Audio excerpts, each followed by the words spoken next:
नमस्कार दोस्तों, आप सभी के बीच में मैं फिर से हाजिर हूँ। इस बीच काफ़ी लंबा अंतराल हो गया, तो मेरे कुछ चाहने वालों ने कहा कि आपका इंटरव्यू या वीडियो आने अभी बंद हो गए हैं। तो कुछ ऐसी परिस्थितियाँ रहीं जिससे कि मैं वीडियो अपलोड नहीं कर सका, लेकिन अब परिस्थितियाँ कुछ अनुकूल हो रही हैं। तो उम्मीद करता हूँ कि एक समय समय पर मैं कुछ इंटरव्यू, कुछ बातचीत आपके समक्ष पेश करता रहूँगा। दरअसल इसमें एक परेशानी और हुई कि मैं चाहता हूँ कि वैसा कुछ अपलोड कर सकूँ जिससे कि हमारे जो शुभचिंतक हैं उनको देख कर लगे कि हाँ, ये आपने सही चीज़ डाला है। उसी की प्रतीक्षा में भी कुछ देर हुई। इस बीच मुझे काफ़ी लोगों ने कहा कि आप अपने बारे में कुछ बताइए। तो मैं इसमें बहुत झिझका, लेकिन फिर भी लोगों ने कहा कि नहीं, आपको अपने बारे में भी डालना चाहिए। तो मैं बता दूं कि मेरा तो जो मैं फेसबुक पर लिखता रहता हूँ, जो लोग जुड़े हैं जान ही रहे हैं। प्लस में मैं एक सेंट्रल गवर्नमेंट का साधारण सा एम्प्लॉई हूँ। मैं एसएससी सीजीएल के द्वारा सेलेक्ट हुआ और यहाँ पे जॉब कर रहा हूँ सीडीए जबलपुर में। 2011 से मैं इस डिपार्टमेंट में नौकरी कर रहा हूँ। इसके पहले मैं रेलवे में 1-2 जगह किया हूँ, बैंक में भी सिलेक्शन हुआ, और भी अलग अलग डिपार्टमेंट में मेरा सिलेक्शन हुए एसएससी के थ्रू।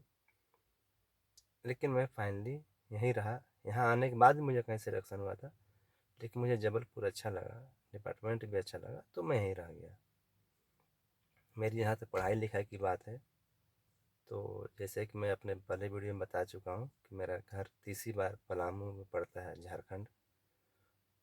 7th क्लास तक मैं अपने गांव से ही पढ़ाई किया हूँ तीसरी बार से। 8th to 10th पलामू जिला स्कूल डाल्टनगंज से हमने पढ़ाई किया है, और इंटर ग्रेजुएशन हमने रांची कॉलेज रांची से किया है। मैं रांची में रातू रोड में एक उपहार सिनेमा हॉल है, उसके जस्ट बाजू में छोटा सा लॉज था, भगताइन लॉज, उसमें रहा हूँ 2-2.5 साल। और उसके बाद पूरा टाइम जितना रांची में रहा, उपहार सिनेमा हॉल के सामने काली मंदिर है, वहाँ की गली में मैं रहता था।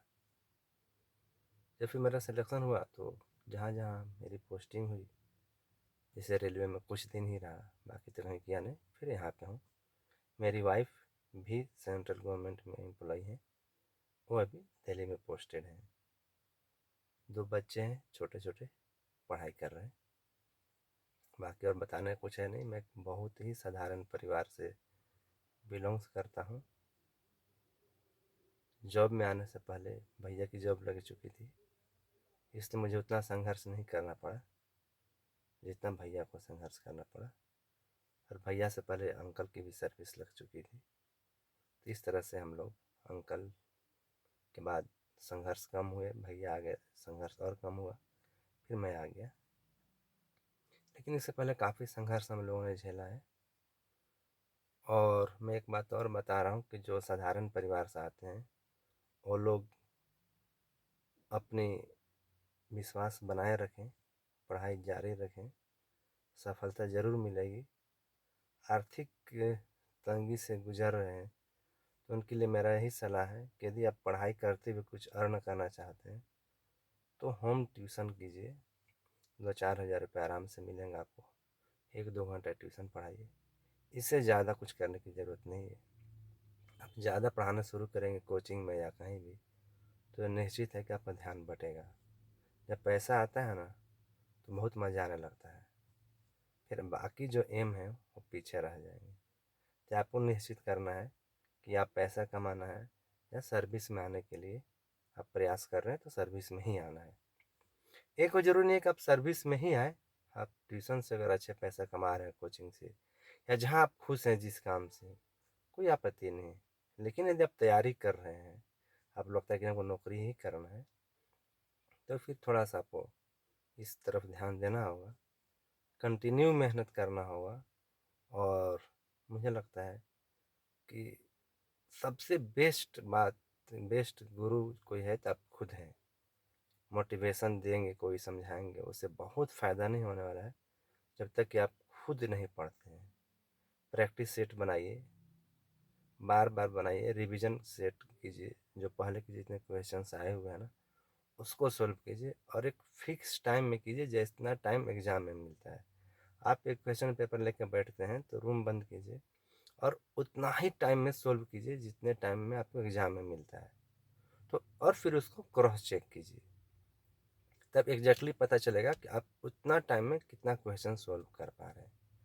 और ज़्यादा बेहतर होगा आप ग्रुप में सेट बनाइए, जैसे कि 8-10 बच्चे एक जगह जमा हो गए, एक कोई जो है को सेट क्वेश्चन सभी के लिए लाए, वो उस दिन बनाए नहीं, वो उस दिन सभी का एग्ज़ाम ले और बाकी क्रॉस चेक कर लें एक दूसरे से।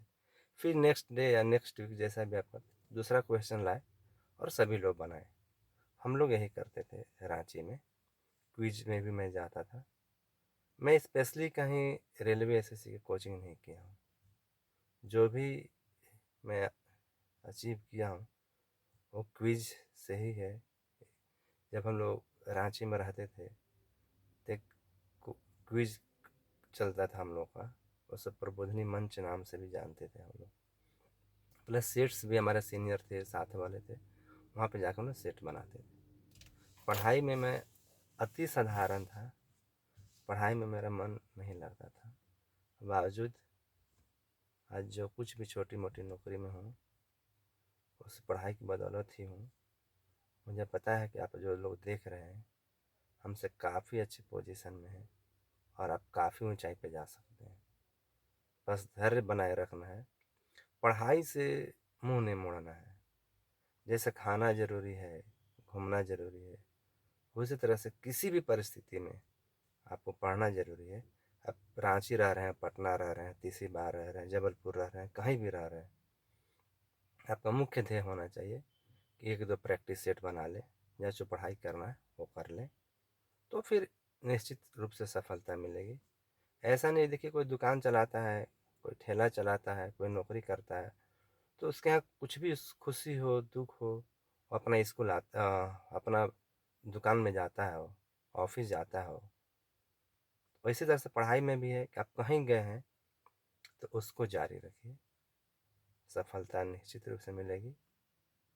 जब हम एग्ज़ाम देते थे और अभी में कुछ अंतर आए होंगे, आए हैं, मैं मिलते भी रहता हूँ लोगों से, तो मैंने ऐसा सोचा है कि अभी जिनका सिलेक्शन हो रहा है सीजीएल में, रेलवे में, पुलिस में, मैं उन लोगों से भी बात करूँगा और वीडियो अपलोड करूँगा, जिससे कि ये पता चल सके कि आज के समय में कैसे पढ़ना है, क्या सिलेबस है, उन लोगों ने क्या तैयारियाँ की हैं और कैसे तैयारियाँ की हैं। मुझे उम्मीद है कि मेरी बात आपको अच्छी लगी होगी, और अच्छी लगी तो प्लीज़ इसको लाइक कीजिए, शेयर कीजिए और सब्सक्राइब कर लीजिए। मैं आपको विश्वास दिलाता हूँ कि अच्छी अच्छी बातें आपके सामने लाता रहूँगा, जो आपके लिए, समाज के लिए फ़ायदेमंद होगा। बहुत बहुत धन्यवाद।